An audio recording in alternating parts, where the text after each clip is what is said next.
먼지 날리는 한적한 시골길 위로 진돗개 한 마리, 충일이 무거운 급조된 수레를 필사적으로 끌고 있었다. 개의 근육은 한계까지 긴장해 있었고 입에서는 거친 숨소리가 터져 나왔다. 수레 안에는 거의 의식이 없는 한 노인박씨 할아버지가 누워 있었다. 마침내 마을 어귀에 다다랐을 때 개 충일이는 완전한 탈진 상태로 그 자리에 쓰러지고 말았다. 개는 땅바닥에 엎드린 채 헐떡이며 수레 위의 주인을 절박한 눈으로 돌아볼 뿐이었다. 마을 사람들이 그 광경을 보고 웅성거렸지만 어찌할 바를 몰랐다. 마을의 작은 무료 진료소를 운영하는 의사 한진우 역시 그 광경을 목격하고 앞으로 나서려던 참이었다. 하지만 그보다 먼저 움직인 이가 있었다. 마을의 작은 꼬마 민수였다. 아이는 개의 사투를 지켜보고 있었다. 아이는 쓰러진 개를 일으키려 하지 않았다. 아이는 개의 절박함을 그리고 수레를 마을로 옮기는 것이 개의 임무라는 것을 이해했다. 아이는 무거운 수레 뒤로 갔다. 그리고는 자신의 작은 온몸의 힘을 다해 수레를 밀기 시작했다. 그것을 본 개 충일이가 희미한 짖음과 함께 다시 자리에서 일어섰다. 아이의 그 행동에 영감을 받은 듯이 그리고 가슴 아프고 믿을 수 없는 행렬이 시작되었다. 앞에서 끄는 지친 개, 그리고 뒤에서 미는 작은 아이. 그들은 함께 한 뼘 한 뼘 진료소를 향해 나아가고 있었다. 한진우 의사와 다른 마을 사람들은 그 광경을 보며 눈물을 흘렸다. 충직한 동물과 순수한 아이 사이에 강력한 교감과 헌신. 마침내 그들이 한진우의 작은 진료소 앞에 도착했을 때 한진우가 즉시 밖으로 달려나와 그들을 도왔다. 그는 쓰러진 개와 지친 아이, 그리고 수레 위에 죽어가는 노인을 번갈아 보았다. 그는 자신이 방금 아주 숭고한 무언가를 목격했다는 것을 알았다. 하지만 의사로서 그는 또한 이제 곧 의학적인 미스터리가 시작될 것이라는 것도 알았다. 이 노인은 대체 왜 이렇게 아픈 것인가? 그는 그들을 안으로 안내했다. 개의 마지막 여정은 끝났다. 하지만 의사의 새롭고 더 위험한 여정은 이제 막 시작되고 있었다. 한진우의 작은 진료실. 그는 박씨 할아버지를 살리기 위해 모든 노력을 다하고 있었다. 그는 혈액 검사를 포함한 몇 가지 테스트를 진행했다. 그리고 그 결과는 충격적이었다. 할아버지의 병은 단순한 노인성 질환이 아니었다. 그의 장기는 심각한 중금속과 화학독소 중독으로 인해 빠르게 망가져 가고 있었다. 특정 종류의 공장에서 나오는 산업 폐기물과 일치하는 독소들이었다. 이것은 자연적인 질병이 아니었다. 이것은 범죄였다. 그때 박씨 할아버지가 잠시 의식을 되찾았다. 그는 자신이 죽어가고 있다는 것을 알았다. 그는 자신의 곁을 지키는 의사와 꼬마 민수, 그리고 충직한 개 충일이를 보았다. 그는 마지막 숨을 몰아쉬며 자신의 이야기를 했다. 그는 평생을 이 마을의 유일한 공장에서 일했다. 바로 이 지역의 가장 강력한 권력자인 강태준 회장이 소유한 공장이었다. 그는 지난 몇 년간 공장이 어떻게 불법적으로 독성 폐기물을 강과 땅에 묻어왔는지 밝혔다. 그의 많은 동료들이 지난 몇 년간 이상한 암과 질병으로 죽어갔지만 그들은 모두 적은 보상금이나 협박으로 침묵을 강요당했다. 그는 침묵을 거부한 마지막 사람이었다. 그는 공장을 고발하기 위해 비밀리에 증거를 모으고 있었다. 그는 옆 마을의 기자에게 가던 길에 쓰러졌던 것이다. 할아버지는 한진우에게 마지막 부탁을 했다. 의사 양반, 내게 충일이를 부탁하네. 그리고 저 괴물을 멈춰주시오. 다른 사람들을 위해서. 그 말을 마지막으로 할아버지는 평화롭게 눈을 감았다. 진우는 깊은 슬픔과 의로운 분노에 휩싸였다. 그는 죽은 남자와 슬퍼하는 개, 그리고 순수한 아이를 보았다. 그는 죽은 남자에게 맹세했다. 제가 약속합니다, 어르신. 제가 반드시 정의를 되찾아오겠습니다. 한편 그 시각 강태준 회장. 그는 마을의 정보원으로부터 마지막 골칫거리였던 박씨 노인이 죽었지만 죽기 전에 새로운 의사의 진료소로 옮겨졌다는 보고를 받았다. 그는 또한 그 의사가 산업병에 대해 이상한 질문들을 하고 다닌다는 소문도 들었다. 강 회장은 짜증이 났지만 아직 크게 걱정하지는 않았다. 그는 그를 사소한 성가심 정도로 여겼다. 그는 자신의 오른팔에게 그를 주시하고 만약 계속해서 질문을 하고 다니면 마을을 떠나도록 독려하라고 지시했다. 진료소. 진우는 이제 2명의 고아 도와준 소년 민수와 충직한 개 충일이를 책임지게 되었다. 그는 할아버지가 모았던 증거가 어딘가에 숨겨져 있을 것이라고 확신했다. 그의 조용한 시골 의사의 삶은 끝났다. 그는 방금 이 지역의 가장 강력하고 무자비한 남자를 상대로 조용한 전쟁을 선포한 것이다. 한진우 박사의 조사는 처음부터 벽에 부딪혔다. 그의 첫 번째 단계는 과거 공장에서 일하다가 비슷한 질병으로 죽어간 다른 노동자들의 가족들을 만나는 것이었다. 하지만 그는 차갑고 뚫을 수 없는 침묵의 벽과 마주해야만 했다. 마을 사람들은 두려워하고 있었다. 강태준 회장의 공장은 이 마을의 유일한 일자리 공급원이었다. 그 누구도 자신들의 은인에게 등을 돌리려 하지 않았다. 그들은 그에게 문을 열어주지 않았다. 강 회장은 자신의 정보원 마을 이장으로부터 새로운 의사가 과거 공장의 죽음들에 대해 끈질기게 묻고 다니고 있다는 보고를 받았다. 그는 압박의 수위를 높이기로 결심했다. 그의 영향력 아래에 있는 지역 관청을 통해 갑자기 한진우의 무료 진료소에 대한 점검이 시작되었다. 보건법 위반 구역 문제. 모두 그를 괴롭히고 진료소의 문을 닫게 만들기 위한 조작된 핑계들이었다. 진우는 포기하기 직전이었다. 그는 마을 전체를 상대로 자신이 무력하다고 느꼈다. 바로 그때 소년 민수와 개 충일이가 그에게 새로운 희망을 주었다. 민수는 박씨 할아버지가 매일 자신의 개와 함께 산 위 깊숙한 곳에 외딴 오두막으로 긴 산책을 가곤 했다고 말했다. 할아버지는 그곳을 자신의 생각하는 장소라고 불렀다고. 동시에 개충일이 역시 이 모든 상황을 이해한 듯 계속해서 진우를 재촉하며 낑낑거리고 그를 산 쪽으로 이끌려 애썼다. 진우는 깨달았다. 그가 찾는 증거는 두려움에 빠진 마을 사람들 사이가 아닌 할아버지가 안전하다고 느꼈던 바로 그 장소에 숨겨져 있을 것이라는 것을. 그는 자신의 유일한 동맹인 아이와 개를 믿기로 했다. 세 사람 한진우와 소년 민수 그리고 개충일이 은 여정을 준비하기 시작했다.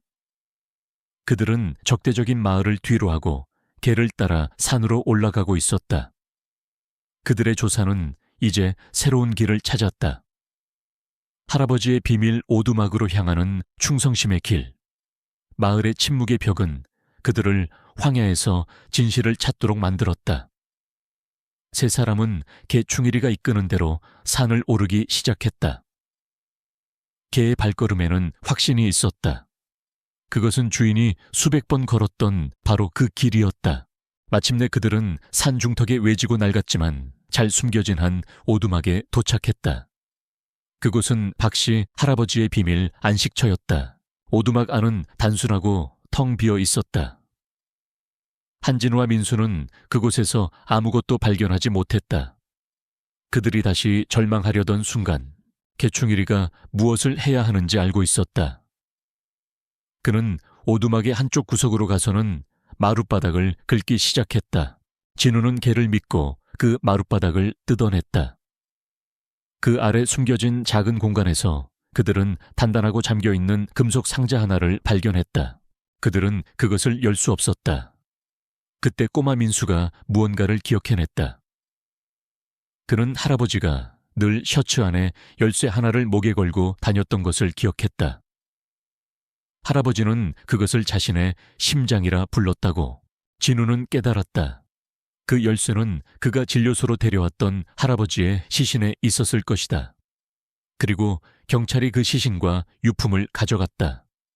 그는 부패한 파출소장이 그 열쇠를 가지고 있을 것이라고 확신했다. 한편 그 시각 강태준 회장. 그는 부패한 파출소장으로부터 성가신 의사와 아이가 산 위의 늙은이의 오두막으로 갔다는 보고를 받았다. 파출소장은 또한 노인의 시신에서 나온 열쇠를 자신이 보관하고 있다고 보고했다. 강 회장은 경악했다. 그는 그 오두막 안에 늙은이의 증거가 있다는 것을 직감했다. 그는 파출소장과 자신의 부하들에게 즉시 오두막으로 가서 상자를 확보하고 모든 증인을 제거하라고 명령했다. 진우는 이제 위험한 선택을 해야만 했다. 그는 그 열쇠가 필요했다. 그는 다시 마을로 사자의 굴 안으로 돌아가 부패한 파출소장에게서 열쇠를 되찾아 와야만 했다. 그는 아이와 개를 오두막에 안전하게 숨겨두고 홀로 산을 내려가기 시작했다. 그는 자신이 덫으로 걸어 들어가고 있다는 것을 알았다. 그는 보물 상자를 찾았지만 그 열쇠는 적의 손에 있었다. 한진우 박사는 적대적인 마을로 다시 돌아왔다. 한때 그를 존경했던 마을 사람들은 이제 강태준 회장의 분노를 두려워하며 그를 외면했다. 그는 똑바로 지역 파출소로 향했다. 그는 부패한 파출소장과 마주섰다. 그는 고박씨 할아버지의 유품, 특히 그의 시신에서 발견된 열쇠를 돌려달라고 요구했다. 파출소장은 오만하고 비협조적이었다. 그는 강 회장의 부하들이 오고 있다는 것을 알고 있었다. 그는 시간을 끌려 애썼다. 무슨 열쇠 말이오, 그런 건 없었소, 한 선생. 진우는 힘이 아닌 법과 심리적인 압박을 사용해야만 했다. 그는 자신이 이미도 검찰청에 그 열쇠에 대해 알렸으며 그들이 증거물로 수거하러 오는 길이라고 허풍을 떨었다. 파출소장이 거의 넘어오려던 바로 그 순간 강 회장의 전문 해결사팀이 파출소에 들이닥쳤다. 그들은 대화를 하러 온 것이 아니었다. 그들의 임무는 열쇠를 확보하고 의사를 제거하는 것이었다. 작은 시골 파출소는 순식간에 전쟁터로 변했다. 진우는 의사였지 군인이 아니었다. 그는 자신의 지혜와 주변 환경을 이용해 싸워야만 했다. 그는 사무실 장비들을 급조된 무기로 사용하며 필사적으로 저항했다.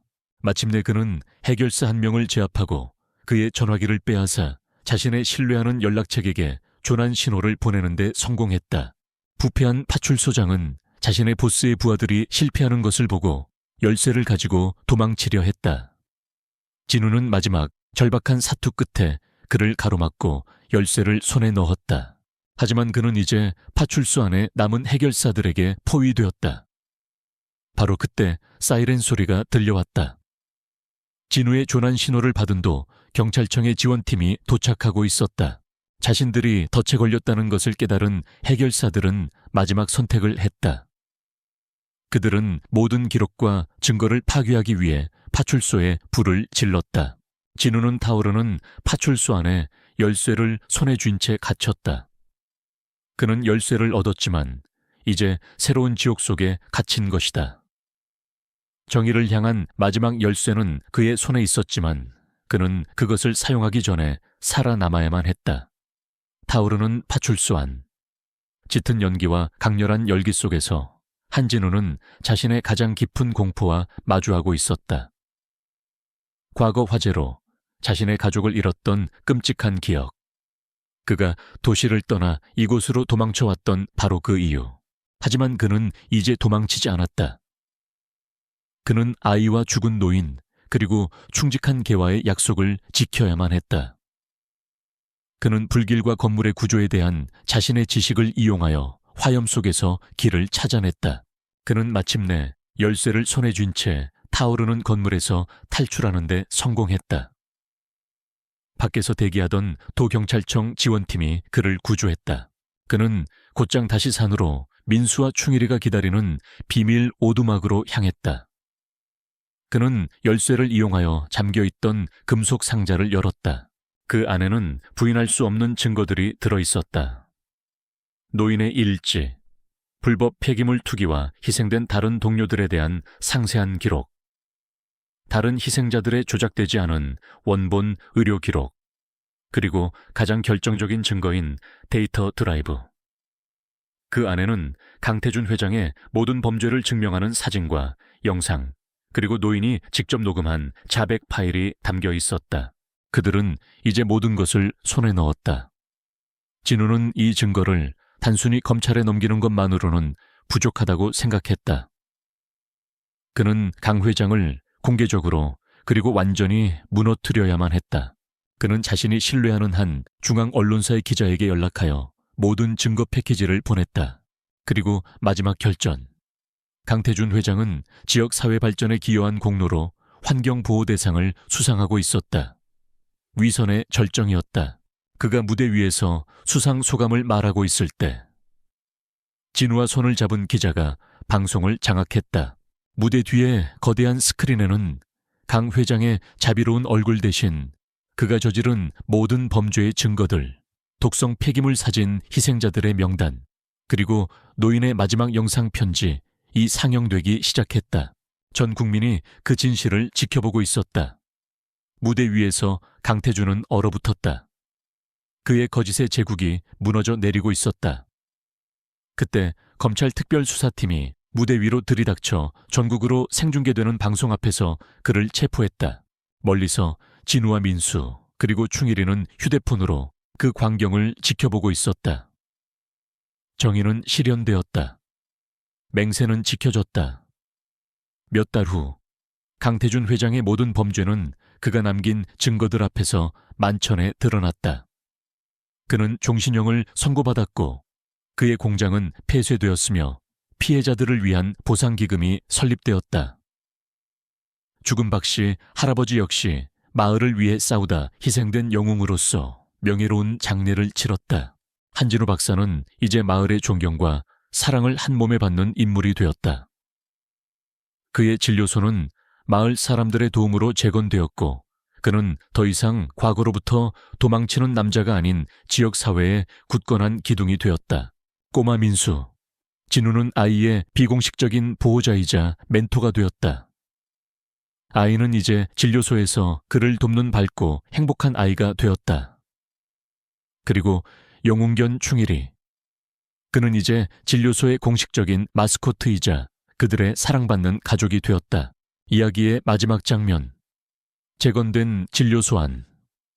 화창한 오후, 진우는 작은 동물을 치료하고 있었다. 민수는 그의 옆에서 그를 돕고 있었다. 그리고 충직한 개 충일이는 바닥의 햇살 아래에서 평화롭게 잠들어 있었다. 완벽한 평화와 행복의 모습이었다. 민수가 잠든 개를 보며 말했다. 아저씨, 충일이 이제 행복한 꿈만 꾸겠죠. 진우는 아이와 개를 번갈아 보고는 깊고 평화로운 따뜻함이 가득한 눈으로 미소 지었다. 그럼 우리 모두 이제는 그럴 거야. 이야기는 이 새로운 완전한 가족의 이미지로 끝이 난다. 자신의 목적을 찾은 의사 아버지 같은 존재를 찾은 소년, 그리고 그들을 하나로 묶어준 충직한 개, 무거운 수레를 끌던 개의 여정으로 시작된 이야기는 평화와 치유, 그리고 희망의 장소에서 막을 내렸다. 그들은 희생자들을 위한 정의를 가져왔을 뿐만 아니라 그들 자신과 작은 마을을 위한 더 나은 미래를 함께 만들어낸 것이다.